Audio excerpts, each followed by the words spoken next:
ओम साई राम। आप सभी को मेरे चैनल और साई कृपा में स्वागत करती हूँ। इस साई चरित्र का पाठ करते हुए सुख संपन्न और आनंददायक जीवन जीने के लिए भौतिक से आध्यात्मिक राह पर चलते हैं और मेरे साईं तो उंगली पकड़कर परमार्थ मार्ग में पहुंचा देंगे।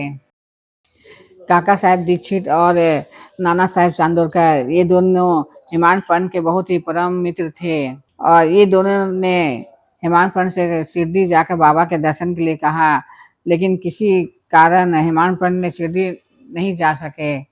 दाभोलकर जी ने कहा कि क्या अपने जीवन में गुरु गुरु का होना क्या जरूरी है? जब खुद ही कर्म करना है तो फिर इसके लिए गुरु की क्या जरूरत है? खुद जब मेहनत करनी है, खुद ही कर्म करना है और उसका ही फल जब मिले तो इसके लिए गुरु की कोई जरूरत नहीं है। यह बात सुनकर भाटे को मतलब दुख हुआ और उसने कहा कि गुरु के बिना ज्ञान नहीं है। आध्यात्मिक रास्ते पर चलना है तो गुरु को बनाना बहुत ही जरूरी है। गुरु के बिना ज्ञान नहीं मिलता है और ना ही गुरु के बिना सही रास्ते में हम लोग जा सकते हैं। इसलिए अपनी जिंदगी में गुरु बनाना बहुत ही जरूरी है। तब हिमांशु पंत ने कहा कि अपना मन में ही सोच रहे थे कि बाबा तो यहाँ है और हम लोग तो कितनी दूरी में, जो भी बातचीत या जो भी बहस हो रही थी हम लोग तो बहुत ही दूरी में थे, लेकिन बाबा को यह सब बात कैसे पता चल गया? बिना अंतर्यामी हुए बाबा ये सब बात नहीं जान सकते हैं। फिर उसके मन में भी थोड़ा श्रद्धा और भक्ति जागने लगे। काका साहेब दीक्षित और नाना साहेब चांदोरकर दोनों हिमांशु पंत के बहुत ही परम मित्र थे। वे दोनों हमेशा हिमांशु पंत से बोलते थे कि शिरडी जाकर मेरे गुरु मेरे साईं बाबा का दर्शन करो, लेकिन वे किसी कारण से जा नहीं पा रहे थे। तो कहा जाता ना, बाबा अपना भक्त खुद ही चुनते हैं। इसीलिए जैसे चिड़िया के पैर में धागा बांध कर खींची जाती है, उसी तरह बाबा ने भी हिमांशु पंत को अपने पास शिरडी बुलाया। और हिमांशु पंत पहली बार जब बाबा के दर्शन के लिए शिरडी गए तो वहाँ बाबा का दर्शन करके वहाँ से लौट रहे थे तो रास्ते में ही काका साहेब भाटे बाबा के दर्शन लेने के बाद उसकी मुलाकात बाला साहेब भाटे से हुई और बातों ही बातों में हिमांशु पंत ने कहा कि क्या आध्यात्मिक उन्नति के लिए गुरु होना जरूरी है क्या? और फिर हिमांशु पंत ने ये भी कहा कि खुद पुरुषार्थ किए बिना इस दुनिया में कुछ भी मुमकिन नहीं है, फिर बेवजह गुरु के पीछे क्यों दौड़ना चाहिए? और शास्त्र भी यही कहती है कि खुद की उन्नति खुद के दम पर ही करनी होगी, वहाँ गुरु किस काम के?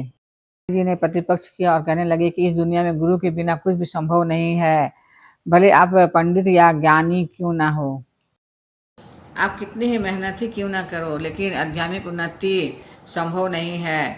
और दोनों में छिड़े इस बहस का कोई अंत नहीं हुआ। दोपहर को जब हिमांशु पंत ने अपने परिवार के सहित द्वारका माई बाबा के दर्शन के लिए गए तो बाबा ने हिमांशु पंत की तरह इशारा करते हुए काका साहेब से पूछा कि इन दोनों में किस बात में बहस हो रही थी? फिर बाबा ने कहा इस हिमांशु पंत ने क्या कह रहे थे?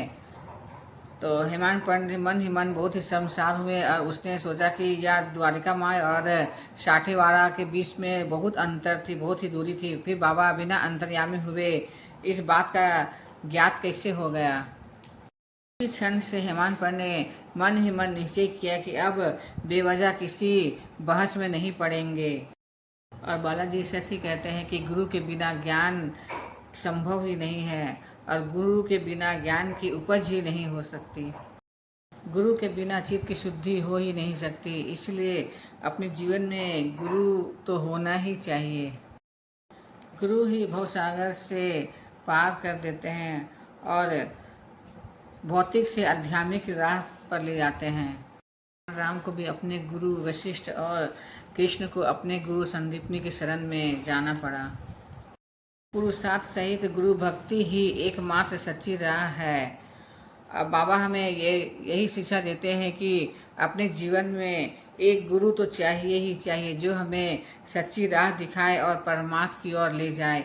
इतना कहकर मैं अपनी वाणी शिव साईं के चरणों में रखती हूँ। जय साईं राम।